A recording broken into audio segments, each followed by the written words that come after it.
of the things that nearly every real estate agent I know struggles with is saving time on repeatable tasks. Our guest today has started 5 companies, sold 2 of them, and he really specializes in building softwares and products that help people save time on repeatable tasks by automation and delegation. Welcome to the show, Geordie Wardman.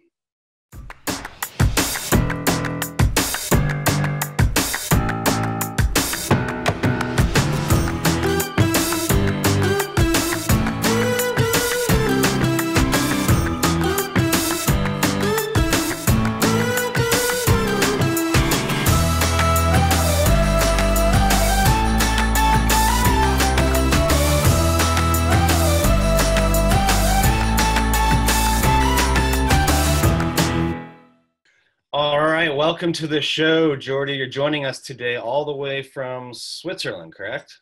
That's right. How are you today, Dan? Excited to get down and talk about what you have going on.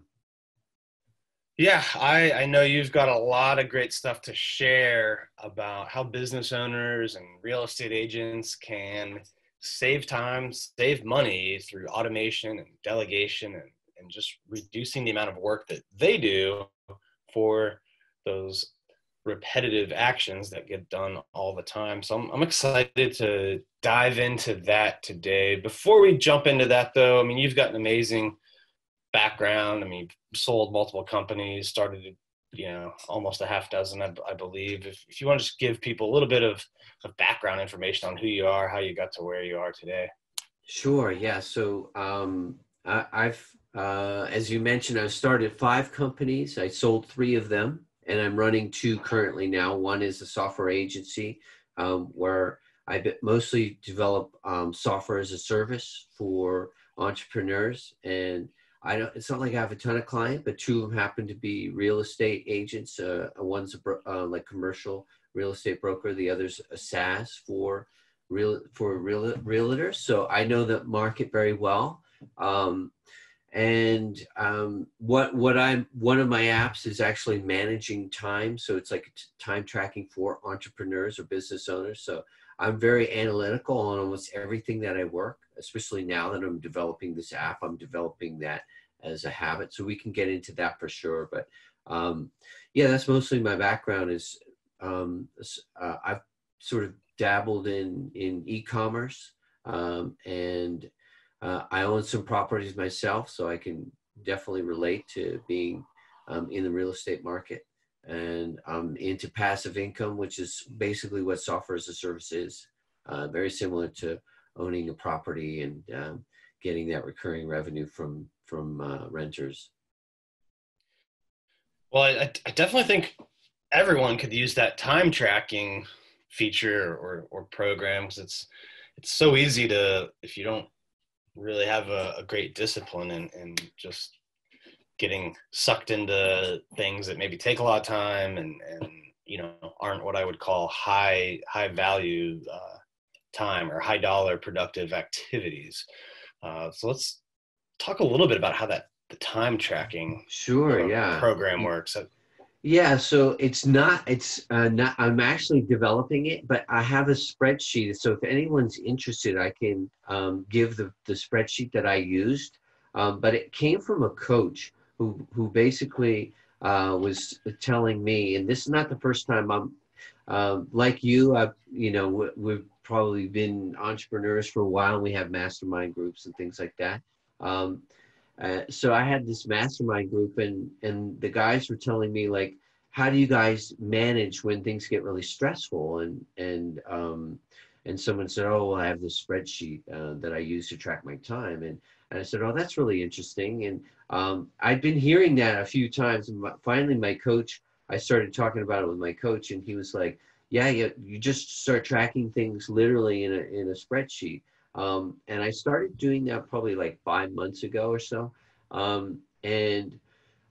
The premise really is like, if you say you're spending 45 minutes doing something, you track that time out, You literally look, should I really be doing this? So and it's also, you put a value to it. So let's say you're paying yourself 10,000 a month or whatever it is. Um, how many hours in a day are you working? And you divide that. So if you use that figure, it should be somewhere around 50, 60 an hour or something. Um, so if you're spending time like I was catching myself, I'm just messing around with a social media graphic or something.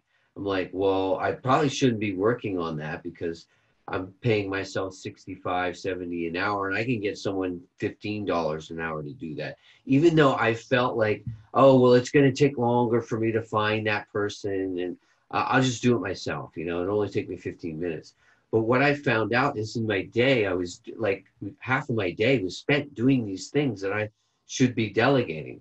And so I just went out and hired one person that could handle all of these tasks.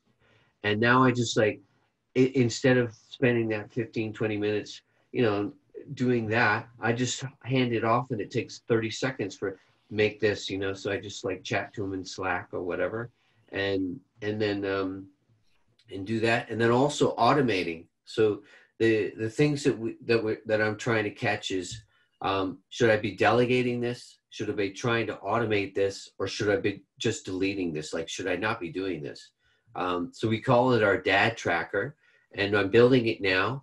So it should be actually out in 3 weeks or something, maybe by the time the show goes live. But if anyone's interested, I have the spreadsheet that I originally used, and you can do it, and it's free, of course. So yeah, that's a huge task that I've used to raise my productivity. Yeah, I think a lot of people struggle with that. Like, they will do a task that every day takes them 15, 20 minutes, 30 minutes, right? And they'll do it every single day, very easy, almost robotic for them, but they won't take the hour or two it might take them now to go out and hire someone or automate it. And because they're like, well, I can just do it in 10 minutes, 15 minutes. But it's it doesn't take long to get the payback of it. Like, if you take 2 hours today to figure out how to eliminate this 15-minute item every day, your return on time is paid for in like 10 days. And then after that, it's just like, okay, you got an extra 15 minutes back in your life every single day. That adds up. Yeah, exactly. I think that my coach gave it to me. A really good rule was like, no CEO should be doing anything twice. So and as a CEO, where even if you're like a two-man shop, you're still the CEO. You're the boss of your, and it may not seem realistic, but if you can, you can find like a VA, online very easily to minimize these repetitive tasks that you're doing. And so now my days really are like, I hardly get anything that I like social media graphic. I'm never doing that type of stuff anymore. I'm even now, I've got an automations expert that I hired, and I meet with her once a week for 15 minutes. And I said, she just asked me like, okay, send me the report of what you want me to automate. And so I just have all these things tracked in my spreadsheet. And now that I'm saying it sounds really geeky, but it really, like, in terms of like cranking out efficiency in your time, it's incredible. Like, I used to have to do this thing like, it took me like 1 minute. I have to send an email to a client whenever I post a blog on their website. But what I said is, you know what, sometimes I forget, and I'm supposed to do on Wednesday. Sometimes it's Friday by the time I remember. So he said, why don't you just automate this? And it's just something, it was really easy. It took her 10 minutes to set up. And now I never have to think about it. And, I go to bed sometimes at night, think, oh, I forgot to send that email. The first thing I have to do in the morning is just stupid. It took a minute, but it's like real estate in your head, thinking about these things. And, I'm sure if someone's interested, this girl is great, and she'd be happy to help. I'm happy to give a reference. She doesn't work for me. She has her own firm. She's like a contractor. So she's great at doing these little automations. So something as simple as that. I mean, it's one less thing that you can not have to worry about, and you can focus on the things that are really growing your business. Well, I think a lot of real estate agents struggle with this issue. Even some that are highly, highly successful, like people earning multiple six figures, they just get sucked into doing everything and thinking that they need to be the one doing every part of it. And the typical, buyer client that you take to closing is 40 hours of work. The typical seller that you take to closing is 25 hours of work. Mm-hmm. And there's probably only a couple hours in there that I would classify as like high value, essential, productive stuff that where the main principal, needs to be giving strategic advice or guidance. And the rest of it, I think, is an opportunity to delegate or automate. So for like the typical real estate agent out there, how would your services help them? I think was kind of like one question. Another too is I think some people may not know what SaaS is. So if you want to kind of just explain that to the layman a little bit, I think that would help. For sure. So if you started to say, for example, you started to use a spreadsheet like this and you were tracking your time and you realized basically anything that you're doing in a spreadsheet, I think could be automated, whatever it is. That's one of the first questions I ask someone is like, how much work are you doing in a spreadsheet? Because that's like manual stuff that could be automated. But if you're using this time tracking experiment that we're talking about, and say after like 2 weeks or after a closing, you go through and you realize, okay, here's something that I could definitely delegate. I'll set up a standard operating procedure for that. And all you do is you just record it while you're doing it. So it doesn't take any time. So that's all I do is step one. Okay, this is what I need to do. You need to go to the title company and do whatever. And so you record a little video of you going there and actually doing that. So step two, you need to do whatever it is. And so you record yourself doing that on Zoom. I use Loom, which is free. And this is all presume that it's all stuff that you're doing at the computer. And then if there's something that you really need to be doing, I track that in the timesheet as keep. And that's, like meeting face to face with the client. You can't really, you could delegate that. But anything where you're, hiring or something like that, it probably needs to be done by you, depending on how large you are. And in terms of like automations, if you wanted to get sophisticated enough to actually build a small piece of software to sort of automate something, absolutely, you can reach out to me, of course, free of charge, and we can talk about what a quote would be to build software. I build SaaS MVPs like, in maybe a few $1,000s you can build something, so if it's something that you're spending 30, 40 hours a month doing, you can, how much are you paying yourself? You see, you make that money back in, 1 or 2 transactions. And so SaaS, just for those who don't know, it's software as a service, correct? Right, exactly. Okay. So like an example would be, say like Netflix is a SaaS because you pay for it and it's software. So there's a monthly bill for that. Photoshop now, Adobe has turned Photoshop into a SaaS. Xero, QuickBooks, these are all software as a service. Anything that's software that you pay a monthly recurring. You're in a sense building robots for people. That's right. Yeah. Right. Yeah. You're automating and the nice thing about software as a service is, as I mentioned, you can get something up it can even be just inside your own business. And I'm not trying to convince anyone to get into the software business, but you could, spin it out and have it as another source of revenue for your business. And that's the way that's what I do is, as I mentioned, I have 3 software as a service products running right now, and they're all, they're sort of augmenting my revenues, income, and also giving me a diversified portfolio through times like we've all just come through with COVID. So one of my software as a service took a bad hit because it served like yoga studios and spas and things like that. So obviously those customers all were dropping the service, but other software as a service started to grow. So I could pivot away from that service that wasn't doing well to these other ones that were doing well. And I've been able to navigate, 2008, 2009, all this sort of heavy downturns in the economy by having a really diversified portfolio of revenue streams coming in for me.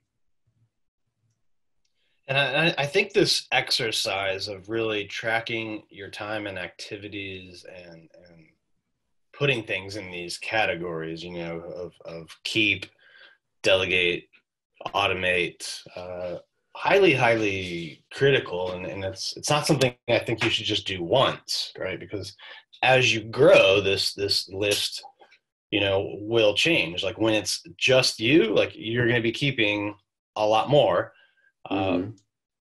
But you can outsource a lot of it. You can hire contractors. Like you don't necessarily have to jump straight to the like employee type thing, No, right? that's right. You can buy SaaSes.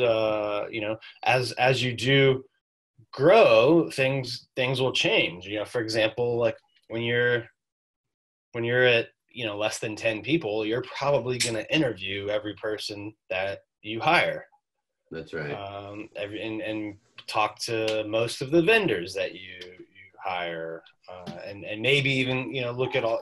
You're going to look at all the softwares that you consider when you're a bigger organization. If you grow and get to a lot more people, like eventually you probably won't interview every single person that you hire. You'll have a manager that like reviews all of the different contractors, vendors, software programs. So this exercise is one that you need to do, continuously almost. Well, I think it is. I mean, for sure, I've been doing it, and my coach has been doing it. He's been doing it for years. I've only been doing it for 5 months, but I've noticed a huge improvement in my productivity just since I started doing it. And you'll probably see the biggest jump in productivity in the first sort of 2 months. Because as you say, even if you are a one-man show, you can go out. There's no excuse for you to say that you can't go out and hire a $5 an hour VA from the Philippines. They're great. They can work on U.S. time zone and basically, manage your email. As soon as I started doing it, I used to do my own invoicing. This is an example. I used to do my own invoicing because I was like, well, I mean, I don't have that many clients. And I know, I know the vendors, I know the clients. It's very easy for me to do. It took 2 hours max a month. But I was just like, you know what? I'm just going to get my accountant to do this. I just want to cross off all these things. And since I've done that, we've streamlined the way that we pay our invoices. So we set up an automation for anyone that was sending us invoices saying, they expected to get paid in 2 days. So that wasn't really feasible for my accountant to do that. So I said, let's change it to the 8th and the 24th. So that catches, if somebody just got it on the 1st of the month or it's coming towards the end. So you got 2 times in the month to get paid. And we said that it said all emails go to accounts at your company and we pay invoices twice a month. Now that's all automated. It's one less thing that's like not in your head. It's all there. I know that my accountant's going to go in. He goes in on those 2 days and he pays all the people that he needs to do. And it's just out of my mind so I can concentrate on the next thing.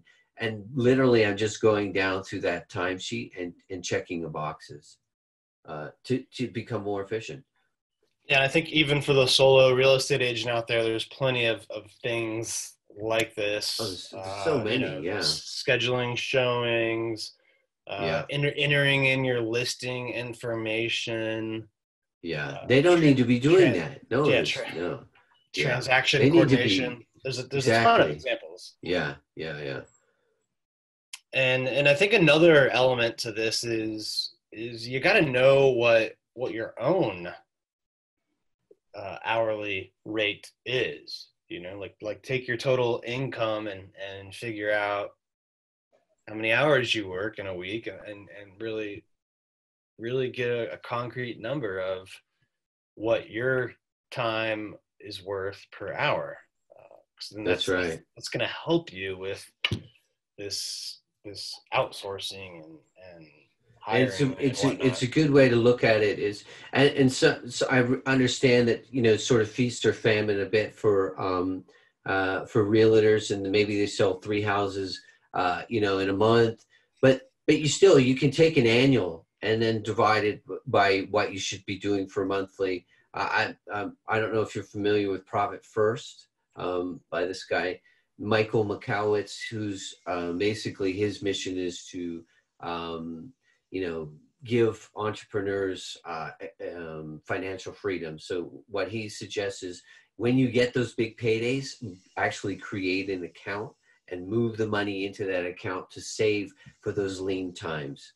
And so he does that with his book writing. So book writing is a perfect example. You get an advance, right? So let's say he gets 500,000 and for an advance on a book. He actually takes that into a separate account and he just draws off a salary. So he may take him a year and a half to write a book. So he's got 500,000 in an account and he draws a salary off that. So you could, I mean, that's an example of figuring out what should I be paying myself a month, and then what's my hourly. And then you can see like, okay, here's my hourly. Mine, I think, is 65 or 70 an hour. And, you know, sometimes, you know, I obviously making more than that in a month, but it really helps to see like, okay, this is clearly not something that I should be working on. It's set if I'm paying myself 70 an hour, but I should be, you know, and it also helps you see like, I should be building the team. That's high leverage activity. I should be speaking with clients, getting more customers in and building software. These are the things, the activities that I really can focus on, and use things like the 80-20 rule to really focus on like where you should be spending all your time. Yeah, I have a really good mentor that's built a lot of different real estate related companies and has thousands of agents and whatnot. And he says now he's to the point where he only wants to focus on 3 things: finding opportunities, finding talent, and setting the overall vision. And anything that is like outside of that for him, like he's going to get somebody to do it. Yeah.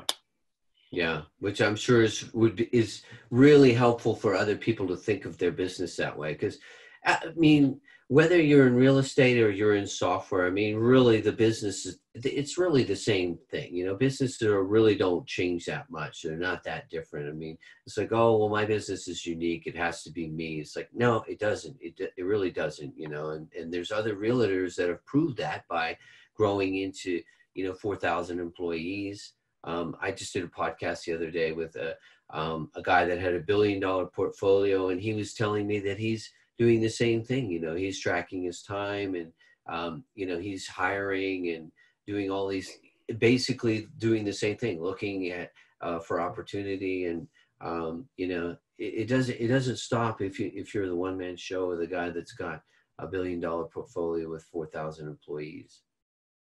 Yeah, I find that's a challenge. I think a lot of people have is if for whatever reason they think they're a unicorn and that they're the only one that can. Oh, my business is different. I'm sure. Yeah. And if it really is that way, I think it's only that way because of how you built it. Like if you think that your sales process is so unique that only you can do it, it's because you just haven't taken the time to to kind of write down the process and what you do and put it in a way that you could teach it to other people to do. And that's really how people scale, large service-based and sales-based organizations. Like they write out the key elements of the service or how the sales work, and then they train other people to do that. That's right. And so many people struggle with this, and they think that their business, like you said, is different. Why do you think that is? Well, I think it's for that reason. First they're probably micromanaging it. Maybe they have some control. It's like, well, nobody's going to do it as well as I am, right? That's probably the number one reason. And I think that they would be surprised to find that actually, if you take the time to document your processes out, you might find that not only do people do it better, but because now you're less stressed out because you were trying to do everything, that you can do the things that you really want to be doing, better now that you have the time to focus. So I think that's the number one reason that I hear people's like, well, I'm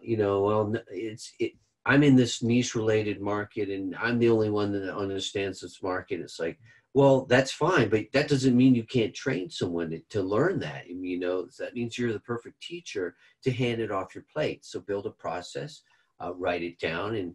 And usually what I do is I do all my SOPs in video because it's easy to change later. And then I hand it off, and then that next person who's maybe an operations manager or your PA or whatever is doing it, and then they take over the process, because if that process changes, it doesn't have to be you that has to update that SOP later. So I think that's important for people to understand. Is it's business is business. It's basically like. Especially service business, you connect with it. You have to have lead gen. So, you should be working on lead gen. You need to close those leads. You need to perform some kind of action, fulfill, and then you need to collect the payment, right? So, that's what we're doing. It's lead gen, sales, fulfillment, and collection. That's, a business,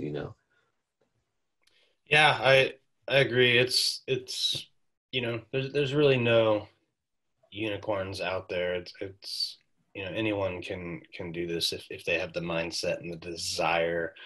What do you use to organize all of your processes? So I know you mentioned Loom earlier. You make videos for a certain process, but then how do you go about organizing all of these SOPs and making it in a way that's like searchable, findable, and like if you got hit by a bus, someone could go look right.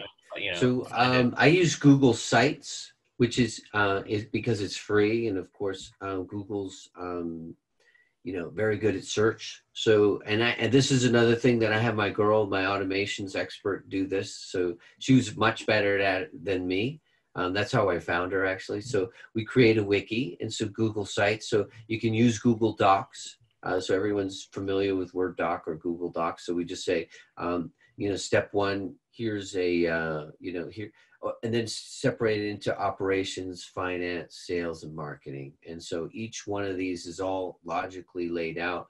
So if the accountant needs to find something, he goes to finance. If operations needs something, they go to operations. Marketing, it's all logically laid out in those categories. And then we essentially embed the videos. Any how-to videos are embedded in the Google Sheets or in the Google Doc, and Google Sites manages that, so you can do it on permissions, who has read and who has edit, and it's very easy. And that's the way I manage it.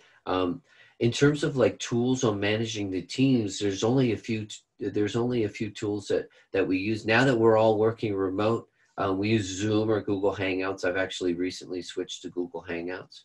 I use Slack because Slack is so much easier to manage than email.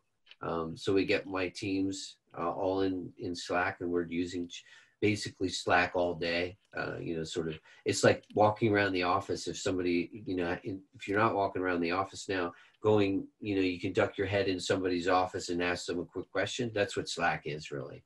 So it's just like, hey, how are you doing? What's going on with this? Or I've got this question, and someone will get back to you probably within the hour because they should have it on too. And then we use like a task management board, we use Jira, but that's for software, but you could use Trello, it's free. That's really for managing your teams, like giving tasks and things like that. That's it though. I mean, you don't need a lot of tools. Yeah, we've used all of the ones that you've mentioned in some way, shape, or form. I wish we used Slack more. I think it's really, really cool, but we have not adopted that company wide yet. But I like that it's very indexable, like how it's organized and searchable, and then I also like how if a new person comes in, they can look up a question that somebody has already asked, and multiple people have responded to and answered, which they would miss out on email, right? So that's right. And email's a disaster. I mean, it's really hard to manage. It's hard to find things. It's hard to manage, especially when you get like these emails that have 30 threads in them. I mean, and now Google's doing the conversation. Gmail's doing the conversation view. I can't find anything in that. Like somebody sends a doc, forget about it. It's gone. But in Slack, I can just go in and search, as you said. It's very quick to find. That's why we used to do things in Skype, but that was a mess too. I mean, Skype is great for certain things, but not for business stuff. And then also with Slack is you can put the wiki stuff right in the channel. So you can have private channels. So, like if you're talking about an operations that task that only involves 3 people, only those three people are getting that. So they can go right back into operations and find that. So it's a really great tool. What other tools and maybe dashboards, like do you use dashboards and for tracking metrics on an ongoing basis, like any other overall not really. I mean, so for the wiki, I mean, we're trying to get pretty sophisticated with the wiki. We do have a KPI dashboard, which is the key performing indicators. So we have management meetings once a week on Friday. They always have to, like, mandatory, have to be no longer than an hour. And one of the first things we do is we go over our KPIs. So for example, maybe it's leads, right? So we have something for leads. How many leads are coming through the website? So we're tracking that. How many how many proposals are we working on right now? We're tracking that. How many clients do I have? How many employees are we currently are on the team right now? So we're tracking all these things. So in terms of a dashboard, any coach that's going to be the first thing that they're going to want you to set up your KPIs. How much money is in, cash flow? How much money do I have in the bank account? So it should be like 10 things that you come through, and they're the most important items that you should be managing. It's like a sort of it's like the GPS in your car. You've got the GPS. Where am I going? Like if you're going on a road trip, you want to have the map, and you want to have your speed and how much fuel is in the tank, So those are the sorts of things that I have for my business. So I come in every Friday. We're looking at those, how many leads came in, how many emails, what's going on? How many emails did we send out last week? Let me check that. Okay, so last week the guy was sick for 2 days, so we only sent out like 100 emails instead of 300. That's why the leads are down. So you can see this all, and it takes 15 minutes. And so if you're not doing that for your business, that's another one I would highly recommend that you do, so that you can, you have like a GPS, so you can find your destination of wherever you might be trying to head with your business, whether it's trying to grow by employees or revenue wise, transaction wise. There's 10 KPIs that you should know on, and should be checking. Yeah, and I think that's another thing real estate agents struggle with is coming up with a dashboard and tracking it every week. Most agents that just focus on like number of contracts that they signed and their upcoming closings, but the issue is that's a lagging indicator. It's not a leading indicator. Like I think that's right. Like leads. you need to, you need to focus on leads, number of time you spent, number of hours you spent prospecting, like the showings that you're doing, the appointments that you're getting, like things like that lead to the activities you want, like the contracts and the closings, and you need to come up with something that you can review once a week at least, and it probably should be 10, no more than 10 things. That's right. And really that's, even if it's just you, the solo agent, you need to treat it like a business, and that's right. And I don't do that, by the way. I should mention that I don't do any of that. It's another thing that I've delegated out. And so I've given access to, like, for example, my VA who does this, she has access to Facebook. She has access to my email, autoresponder. She has access to Google Analytics. So she can come and say, how many people were at the website this month? So I know that. How many leads came in through the website? She goes to active campaign. She has access to that. How many leads come in? She's got access to my sales inbox. So she can do that.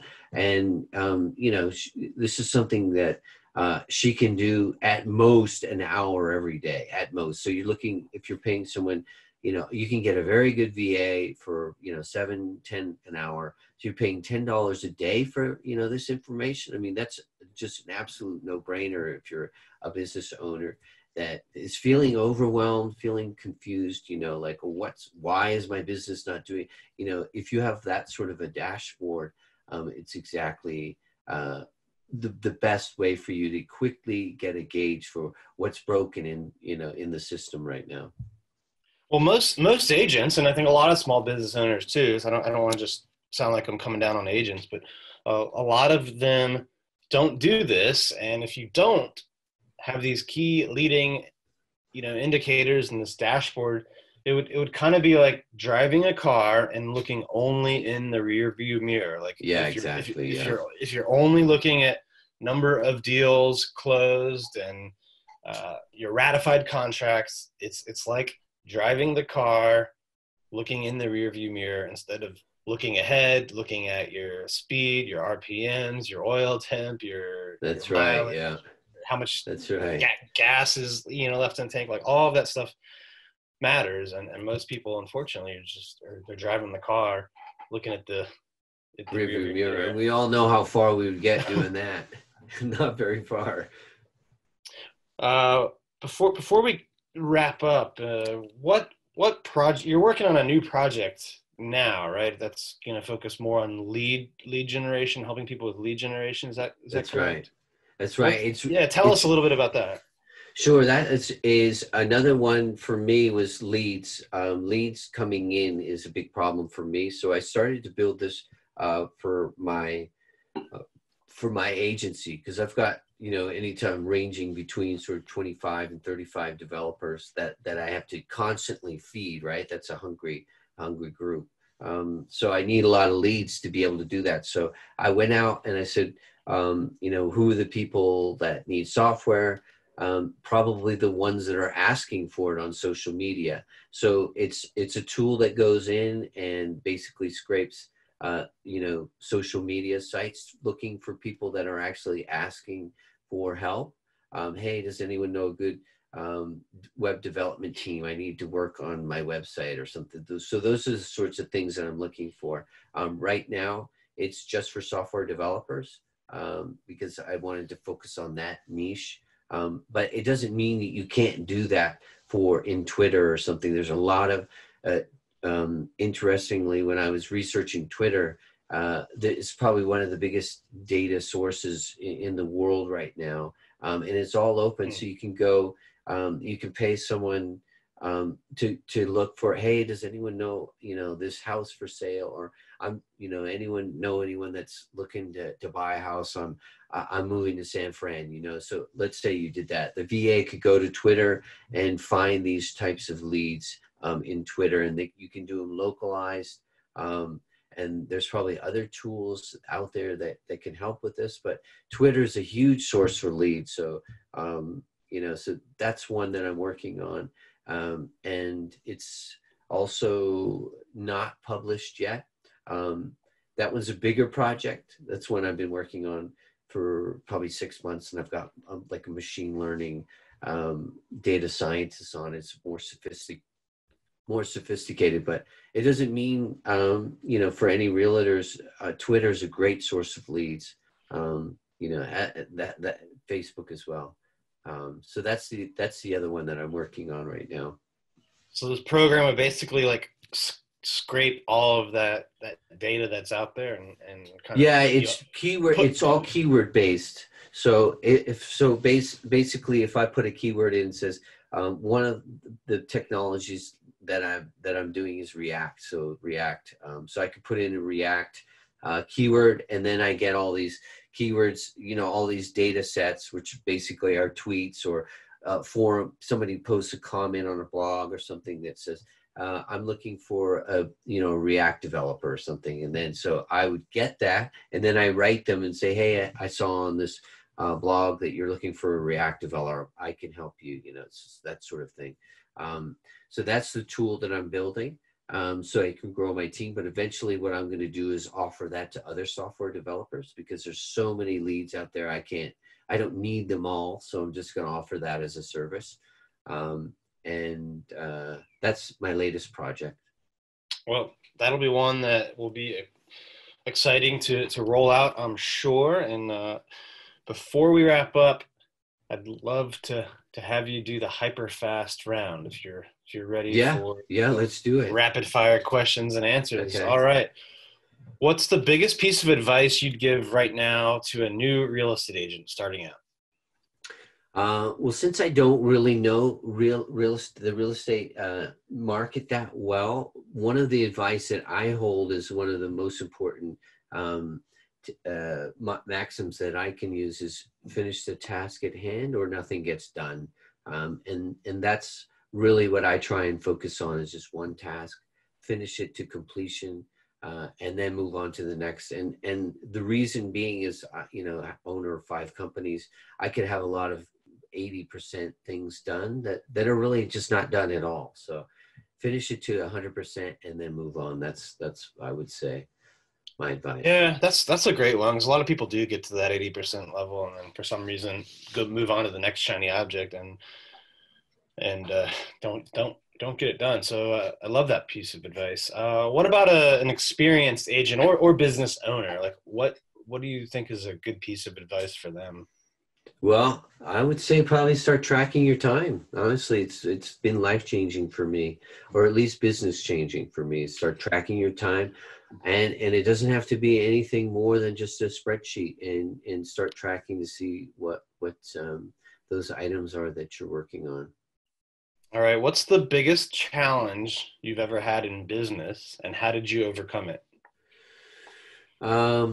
I would say right now, one of the biggest challenges I've had is trying to get one of the service that I just purchased through COVID. It's been a huge challenge because everyone's dropping off, right? And I have no control over it. So I would say that the way I overcame it was really being able to diversify. So I can't just beat my head against, I'm not going to make these spa owners come back and, I can't generate more income for them. But what I can do is I can focus on other aspects. So one of the things I started to do for that business is I'm launching a series to help these business owners get through this time. And so even though I might not be generating money in that business, I'm not even going to worry about it. I'm going to focus on marketing so that, bringing that line, becoming a resource for them, so that when this does come through, I've acquired all these new and interested users to help get them through this time. So I can start picking them up as clients after COVID ends, which may be in another year. We don't know. All right. What would we find you doing when you're not working? So I'm a big skier and outdoor person. So if there's any chance, that's why I live in Switzerland with my family. We're outside, running, hiking, biking, or skiing. So that's definitely where you find me if I'm not working on my businesses. All right, sounds fun. Last question of the Hyperfast round. Where do you see yourself in 5 years? So I probably will be, if I'm not in Switzerland, I see my business doing the same thing. I'm trying to build my agency, and I'll have more SaaS companies. And that's the direction that I'm really focused on right now. So I'm excited about that direction. I feel like I'm really finally found the sweet spot where my skills are best used. So that's where I'll be. So it'll probably be out in some, I'm a big ocean person as well. So it'll probably be around the ocean or in the mountains. All right. Well, thank you for playing along with the Hyperfast round and for sitting down today, dialing in all the way from Switzerland. I think it's my pleasure. You gave a ton of great advice for agents and really any business owner on how to better use their time and save time and money on these repetitive tasks. Before we sign off, what's the best way for people to connect with you if they have questions or want to follow up on something we talked about or just want to connect? Sure. So I would say you can go to my website, onestopdevshop.io, and I look at all those emails that come in, or Twitter is a great place. And I like using Twitter because nobody writes me there. So if you write me there, you're going to be alone, as opposed to email where you're going to be mixed in with 300 other people.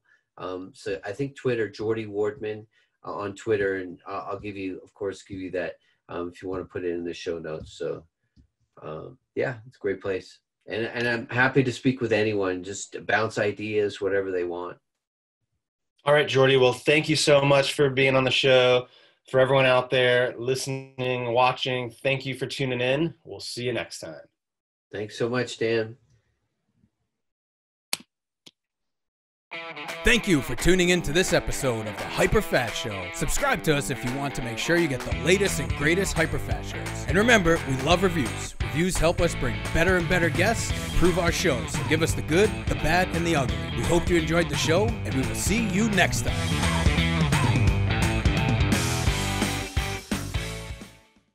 Hey guys, thanks for sticking around to the end. I hope you enjoyed that video, and if you want to see more, click right here. And if you're new to this channel, click below to subscribe and turn on post notifications so you don't miss out. And leave some comments about what you think on the videos. I'll see you next time.